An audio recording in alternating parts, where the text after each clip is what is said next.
I hate this town where you have been so unhappy, she said, as I wished her good night. I want to leave immediately tomorrow.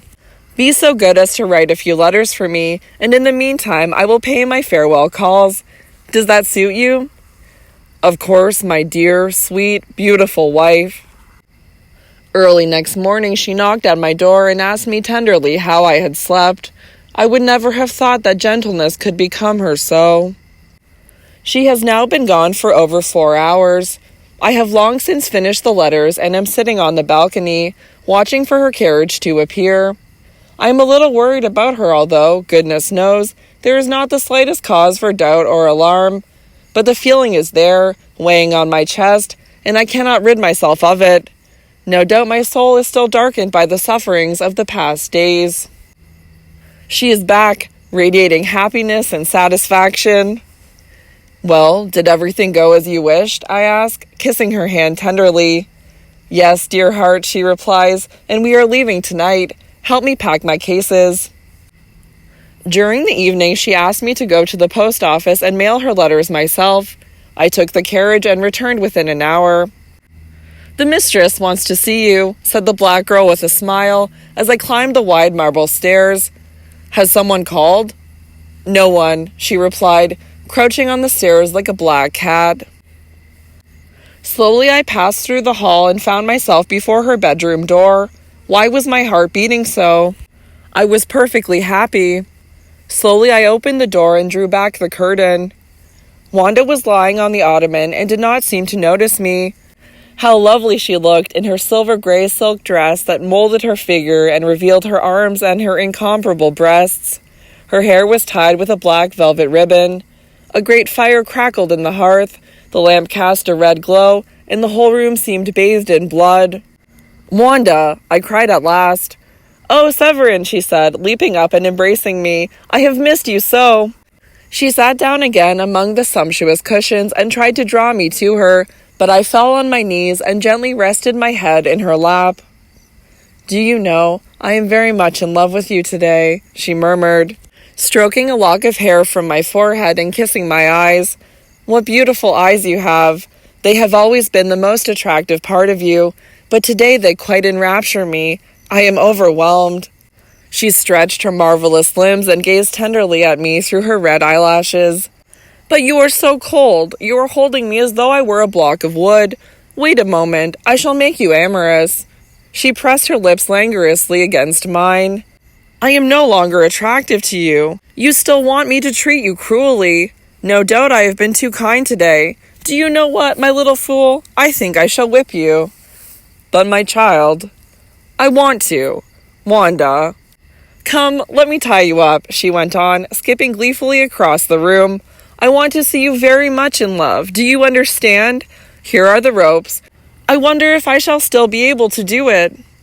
She began to tie my feet together. Then she fastened my hands securely behind my back, and finally she wound a rope around me like a prisoner. There, she said with playful eagerness. Can you move? No. Good. She tied a loop in a stout rope, threw it over my head, and let it fall to my hips, then drew it tight and secured me to the pillar. A strange shudder went through me. I feel like a condemned man, I murmured. That is because you are to be thoroughly whipped today, she said. Then wear your fur jacket, I beg of you. I shall grant you that pleasure. She fetched her casabeka and put it on with a smile. Then she stood before me with her arms crossed and looked at me with half-closed eyes. Do you know the story of the ox of Dionysius? She asked. I remember it vaguely. Why? A courtier invented a new instrument of torture for the tyrant of Syracuse. The victim was to be put inside a hollow bronze ox under which a fire was to be lit. It was intended that as the metal grew hot, the prisoner would howl with pain and thus imitate the bellowing of an ox. Dionysius expressed interest in the invention and decided to try it out on the spot, so he had the inventor himself placed inside the ox. A very instructive story. It is you who have taught me selfishness, pride, and cruelty, and you shall be my first victim. I am now feeling intense pleasure in having at my mercy someone who, like me, has thoughts, feelings, and desires, a man who is my superior, both physically and intellectually, and above all, a man who loves me, for do you still love me? I love you madly. Good. You will get all the more pleasure from what I am about to do to you. What has come over you? I do not understand you today. There is an unmistakable glint of cruelty in your eyes, and you are so strangely beautiful, quite the Venus in furs. Without answering, Wanda put her arm about my neck and kissed me. My passion flooded back in all its violence. Where is the whip? I asked. Wanda laughed and moved back a step or two. So do you really want to be whipped? She said, throwing back her head with a proud gesture. Yes. Suddenly Wanda's face altered. It was transfigured by anger and seemed for a moment quite hideous. Then whip him, she cried. At that instant, the dark, curly head of the Greek appeared behind the curtains of the four-poster bed. I was speechless and paralyzed. My situation was dreadfully comic, and I should have laughed at it myself had it not been so desperately humiliating. It surpassed anything I had imagined. My rival stepped forth in his boots, his tight white breeches, and his close-fitting jacket. The sight of his athletic build sent a shudder down my spine. You are indeed cruel, he said, turning to Wanda. Only thirsty for pleasure, she replied fiercely. Pleasure alone makes life worthwhile. Whoever suffers or lives in privation greets death as a friend, but whoever surrenders to pleasure does not easily part with life. The pleasure seeker must take life joyfully, in the manner of the ancients. He should not be afraid of indulging himself at the expense of others. He must never feel pity. He must harness others to his carriage or his plow, like beasts.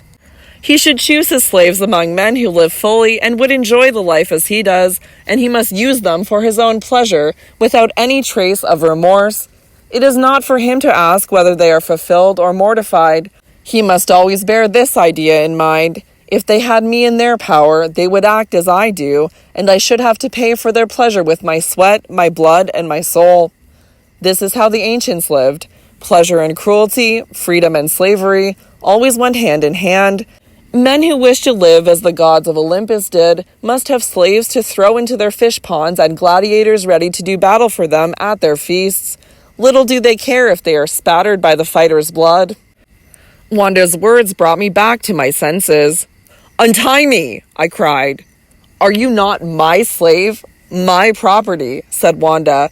Must I show you the contract? Untie me, I threatened, or else. I strained against the ropes. Can he free himself? She asked. He has threatened to kill me. Have no fear, said the Greek, inspecting my bonds. I shall call for help, I said. No one will hear you, and no one will prevent me from abusing your sacred emotions and playing this frivolous game with you, replied Wanda, parodying the phrase from my letter with fierce humor. Now do you find me cruel and merciless, or am I merely being vulgar? What do you say? Do you love me still, or do you hate and despise me? Here is the whip.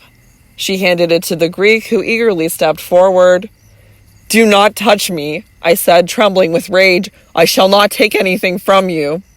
You object because I am not wearing furs, teased the Greek, and he took his short sable jacket from the bed. How charming you look, exclaimed Wanda, giving him a kiss and helping him on with his furs. May I really whip him? He asked. Do with him as you please, replied Wanda. Beast, I cried, utterly revolted.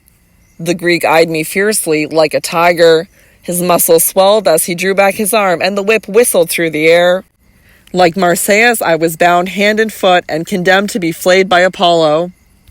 My eyes drifted about the room and came to rest on the ceiling where Samson lay at Delilah's feet, about to be blinded by the Philistines. The painting suddenly appeared as a symbol, the timeless image of the love, the passion, and the lust of man for woman. Each of us ends up like Samson, I thought. We are always betrayed by the woman we love, whether she wears a sable cloak or a linen smock. Now watch me train him, cried the Greek. He bared his teeth, and his face wore the bloodthirsty expression that so frightened me the first time I saw him.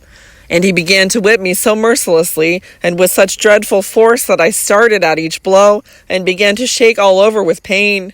The tears streamed down my cheeks. Meanwhile, Wanda lay on the ottoman, her head in her hand, watching the scene with fiendish curiosity and amusement.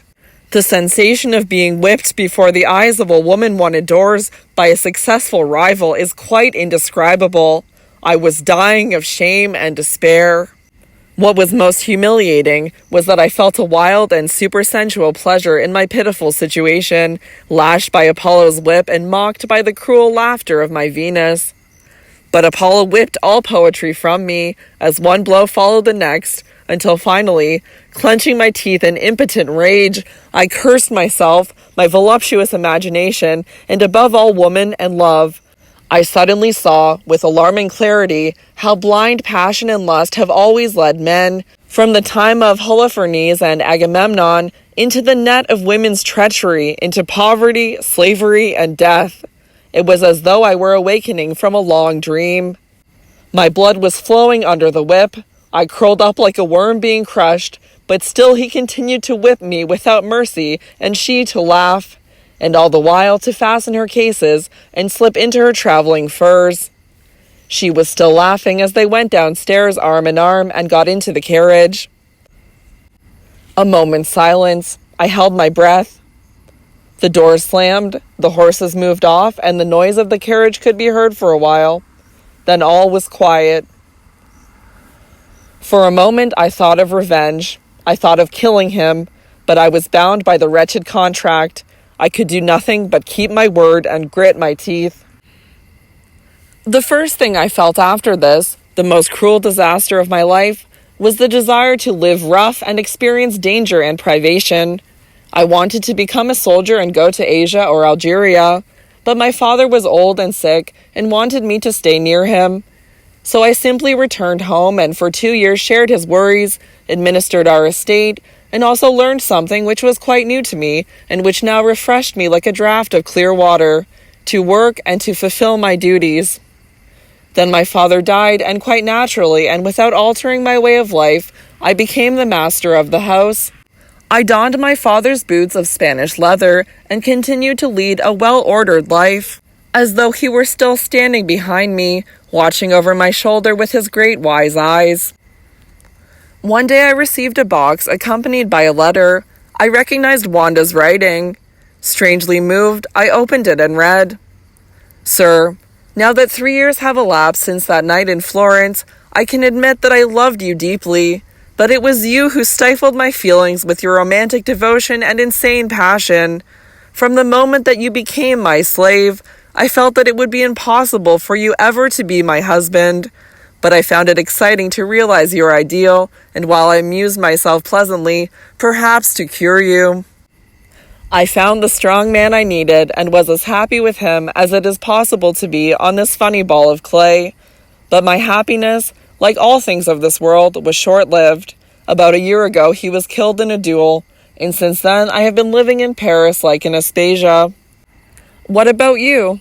Your life will surely not lack sunshine if your imagination has ceased to govern you, and those other qualities that first attracted me to you have gained the upper hand. I mean your clarity of thought, kindness of heart, and above all, virtuous austerity. I hope that my whip has cured you, that the treatment, cruel though it was, has proved effective. In memory of that time and of a woman who loved you passionately, I am sending you the portrait by the poor German painter, Venus in Furs." I could not help smiling, and, as I sank into a daydream, I suddenly saw before me the lovely creature clad in her ermine jacket, with the whip in her hand.